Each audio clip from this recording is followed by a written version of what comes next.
ಪ್ರಜೆಗಳಾದ ನಾವು ಭಾರತದ ಪ್ರಜೆಗಳಾದ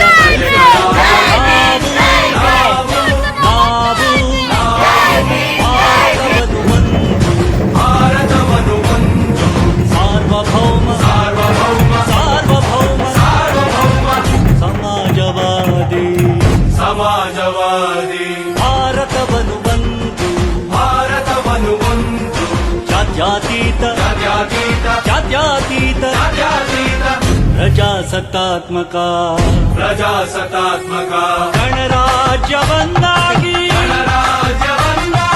ರೂಪಿಸುವುದಕ್ಕಾಗಿ ಭಾರತೀಯರೆಲ್ಲರಿಗೂ ಸಾಮಾಜಿಕ ಆರ್ಥಿಕ ಮತ್ತು ರಾಜಕೀಯ ನ್ಯಾಯವನ್ನು ವಿಚಾರ ಅಭಿವ್ಯಕ್ತಿ ನಂಬಿಕೆ ಧರ್ಮ ಮತ್ತು ಉಪಾಸನೆಯ ಸ್ವಾತಂತ್ರ್ಯವನ್ನು ಸ್ಥಾನಮಾನ ಮತ್ತು ಅವಕಾಶಗಳ ಸಮತೆ ದೊರೆಯುವಂತೆ ಮಾಡಲು ವ್ಯಕ್ತಿ ಗೌರವ ದೇಶದ ಏಕತೆ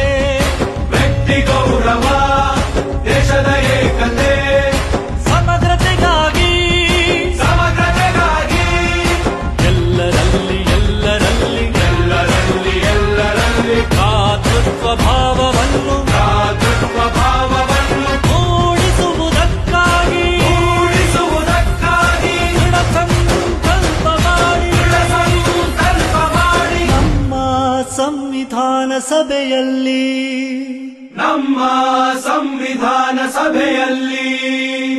1949 ನವೆಂಬರ್ ತಿಂಗಳ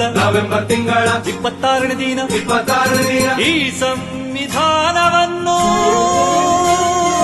ಈ ಸಂವಿಧಾನವನ್ನು ನಮಗೆ ನಾವೇ ಅರ್ಪಿಸಿಕೊಂಡು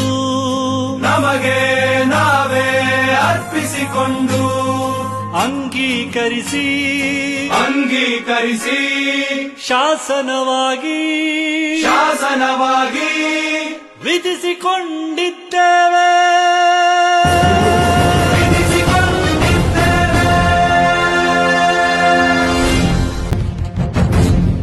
ಸಂವಿಧಾನ ಪೀಠಿಕೆ ದೀಕ್ಷಾ ವಿಧಿ ರಾಷ್ಟ್ರಕ್ಕೆ ಭಾರತದ ಪ್ರಜೆಗಳಾದ ನಾವು ಭಾರತದ ಪ್ರಜೆಗಳಾದ ನಾವು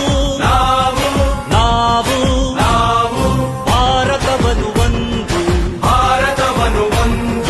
ಸಾರ್ವಭೌಮ ಸಮಾಜವಾದಿ ಭಾರತವನ್ನು ಒಂದು ಜಾತ್ಯತೀತ ಪ್ರಜಾಸತ್ತಾತ್ಮಕ